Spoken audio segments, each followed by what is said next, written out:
Nah, dulur kepethuk maneh nggon warung VOA. Aku Cak Supri. Aku Nadia Majid dan kami berdua mengucapkan Selamat tahun baru dulur. 2012.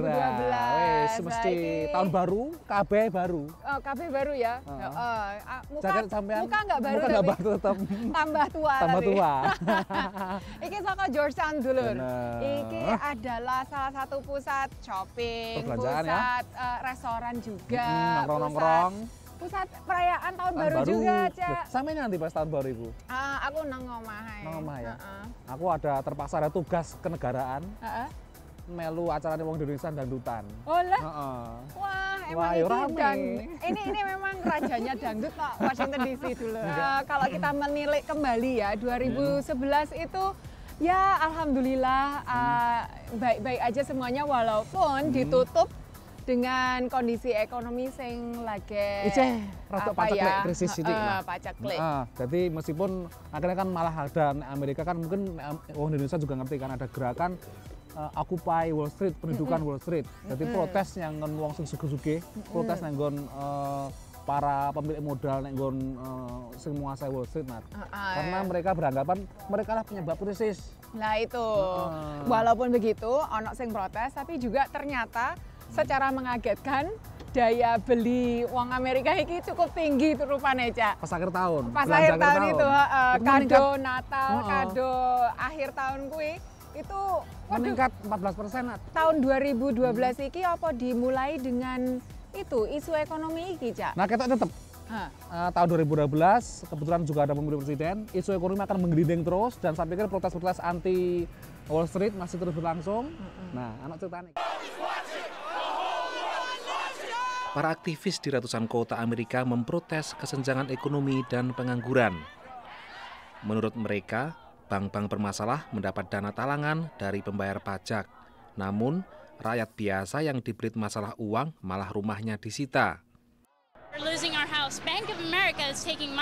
Gerakan pendudukan menyalahkan bank dan Wall Street sebagai penyebab krisis dan beranggapan orang super kaya yang jumlahnya hanya 1% mengeruk uang kelewat banyak serta mengambil keuntungan dari rakyat biasa yang berjumlah 99%, membeli kekuasaan untuk mencegah kenaikan pajak bagi orang kaya dan memangkas layanan sosial bagi orang miskin. Gerakan ini menginginkan masyarakat yang lebih adil dengan menarik pajak lebih tinggi kepada orang kaya dan aturan yang lebih ketat di dunia usaha.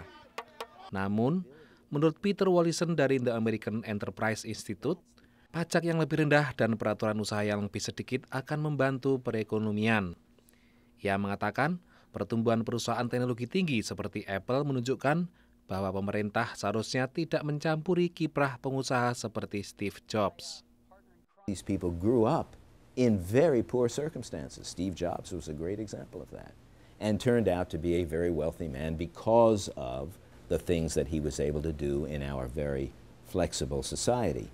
Namun, John Kovanah dari Institut Studi Kebijakan mengatakan pengangguran tinggi meragukan kisah-kisah orang kaya itu. I think why the Occupy movement has struck such a chord here and been so popular is they are the living embodiment that story is no longer true.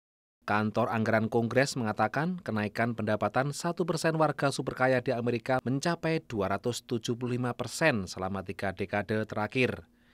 Sementara, 1/5 warga termiskin Amerika hanya naik 18%. The social compact is starting to unravel in many countries. Uncertainty and fears of social decline and exclusion have reached the middle class in many societies. People feel that they are bearing the brunt of a crisis for which they have no responsibility, while those on high incomes appear to have been spared. Para pemprotes berjanji akan terus beraksi selama persoalan ekonomi yang memicu demonstrasi seperti pengangguran belum terpecahkan. Demikian laporan tim VOA.